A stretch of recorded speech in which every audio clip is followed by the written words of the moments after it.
Hello, Shelby. How are you? Hi, Brandon. I'm good. How are you? I'm good. We're going to have a chat today on festival finances for Agile20 Reflect. You ready for that? Fab. Yes, ready for this? Okay, so our topic is a financial perspective on the largest free global festival. Tell us a little bit about yourself. Hi everyone. My name's Shelby. I'm an Agile coach. I'm part of Brandon's financial circle as a volunteer to assist Brandon on all things financial of the festival. Excellent. And myself, Brandon Hill-Jowett, I am the treasurer, and it was actually quite an exciting adventure that we embarked on.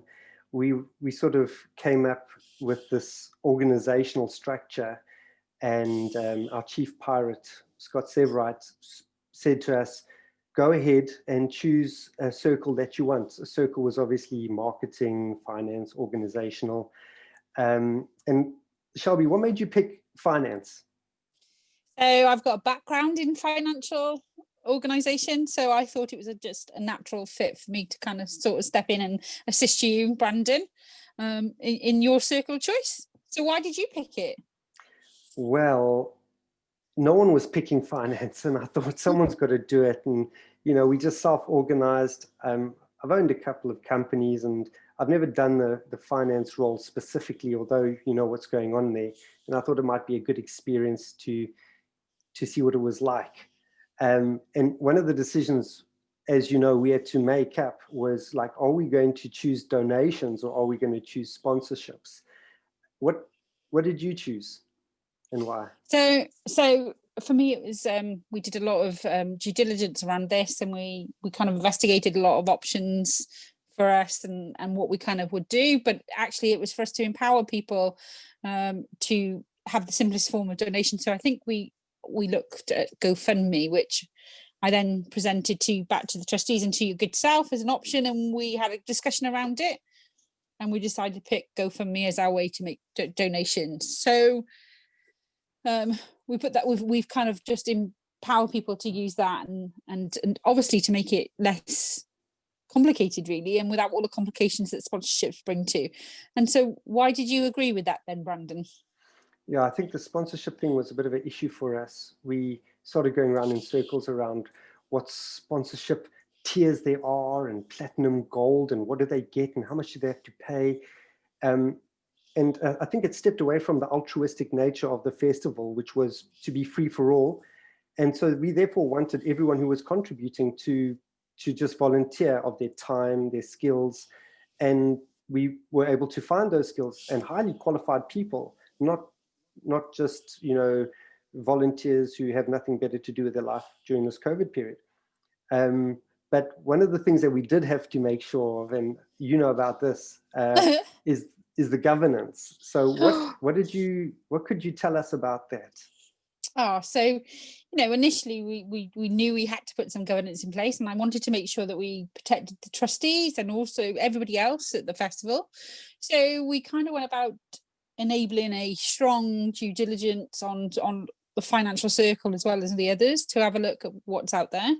And then we kind of had red teams, and then we decided to go with use platform like GoFundMe that we already knew had great GDPR in place and actually a lot of protection for us and for the donators. So it's there in its essence, and it's really capable of making sure as a festival it's protected, and as well as the people that are donating are protected. And so given that we did all of that, how do you think then we put all that governance in place, how do you, Brandon, think that people paid for work that we did as a festival? We leaned on a lot of people for generosity purposes. A lot of people volunteered. Some people paid for certain things. In fact, you were one of them. I think you paid for the company registration. Yeah, so all of 12 quid. And to date, the people of the volunteers have paid a total of £111, and that's what it took to get this event to where it is, which is how many events are we at now? We're around about 264, and we're hoping to certainly hit maybe 350 by the 1st of February, fingers crossed. Yeah. Fingers crossed. So given that we are growing and we have all these events, what will the money be used for, Brandon? So we've raised nearly £2,000. We're mainly going to be using it for marketing. There's a couple of platform things that we've had to buy and put in place, but largely marketing to get to communities that would have otherwise not heard about it. We're trying to spread it and make it truly global. So we're keeping a lot of data and analytics around the countries that are low in numbers. And we're trying to get people who would never have seen or known about Agile access to those brilliant lectures and sessions. And it's something that's actually very exciting. I know when we started, we had an idea of what we would achieve. Has that surpassed your expectation? Oh my God, yeah, totally. I initially thought it was one event on say the 11th, which is the signing of the manifesto anniversary, and then we talked around maybe just getting sort of like having one event on that day ourselves as well, and then we thought, oh no, let's grow it. And so my expectation was maybe one event for one day of every day of February, and now we have multiple. We have, you know, as I said, 264 and growing, and that is multiple events on multiple days through the whole month of February. And that's not only just amazing for the festival and us as trustees growing it, but for everybody else really as well. And I think that then lines up to, so what next? So what next, Brandon? What next? Well, one of the biggest things for me, and I think the reason why I took the role, was I was very focused on it being free for all. I wanted to make sure that it wasn't something that was going to be monetized. And it, you know, bringing in a whole bunch of people was so interesting because each of them had their own reasons about why they were joining the festival and why they were volunteering. I imagine what's next is we're going to gain a lot of material, a lot of learning material, a lot of experience, and that's going to bring a community learning hub of artifacts that we can share as the 20th year anniversary. I know you also have a couple of reasons or thoughts on what's next. Share one of them with us.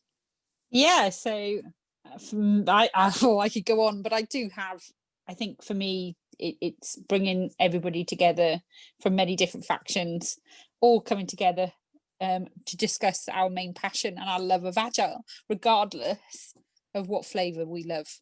And I think that's got to be the next big thing, that's mended those bridges, and we are now just, I'd like to say, living with each other, because what I live with is different to your Agile context, like flavour, but it's something that we've grown to learn together, and hopefully the festival has helped bridge that. So given that we've got that and we've what's next, the biggest question then I think we need to ask or let people know is, so what did you actually want to get out of the festival, and what was your reason for participating? So this is the world's largest global festival. Who wouldn't want to be a part of that? I wanted to be able to stamp that I was there, I was a part of it.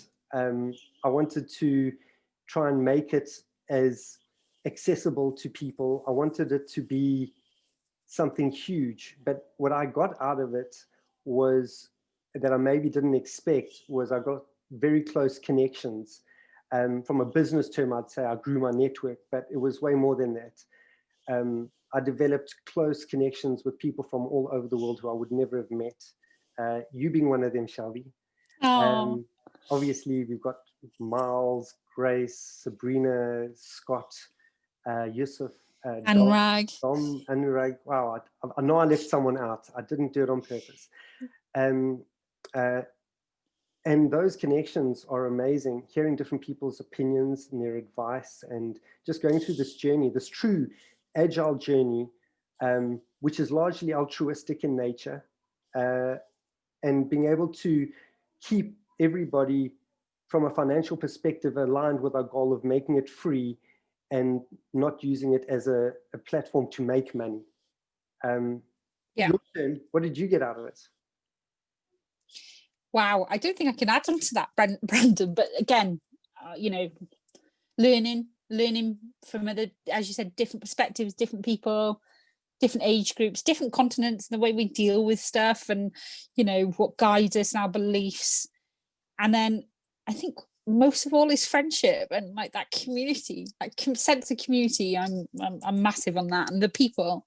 I think Agile will, in its many forms, won't exist if those people and those communities are not there. And I think this festival really has and will hopefully bring us all together. And so for me, that's the reason, just to see that unity come out of it as well. That's the reason why I think I participated. But just and that love of that community.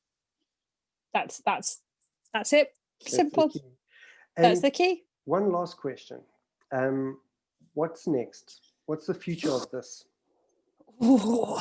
So, you know, I think over the course of the last couple of months, I've had many different ideas, just different thoughts. I thought, oh, maybe it could still be a yearly festival. Maybe we could make it something a bit more. Maybe we could monetize it. Oh, we could even do certification. But isn't that just like cliche? And I think for myself, what is next would be, I'd like to see us still come back together every year. Yeah. Maybe not a month, maybe not a month-long festival, but certainly a day of, these are all the great participants we had, these are all the people that did learn something, and come back and just have that great conversation again. Because it's one of the ethoses, isn't it, of the festival, you know, past, present, future of Agile. And so every year we should kind of retrospect on that and see what we've done about it and see where that then takes us then for the future. I mean, if we had to iterate on this, how much better would we do next year? So I definitely would love a second shot at it. I'd have t-shirts and everything. No, I wouldn't. Yeah, no. Merchandise, monetize. Merchandise, yes. So yeah, if this is the first time you're hearing about the Agile Festival, please go to our website, which Shelby will share with you now, and join up. Go visit something, sign up, be a participant, enjoy it. Yeah, and our website is agile20reflect.org. We're also on LinkedIn as Agile20 Reflection Festival, and Facebook, and all, you know, social media platforms. But first port of call for you is definitely into our website, so agile20reflect.org. Awesome. Shelby, thanks for the chat. Fabulous. Lovely speaking to you, Brandon. Have a great evening. Bye.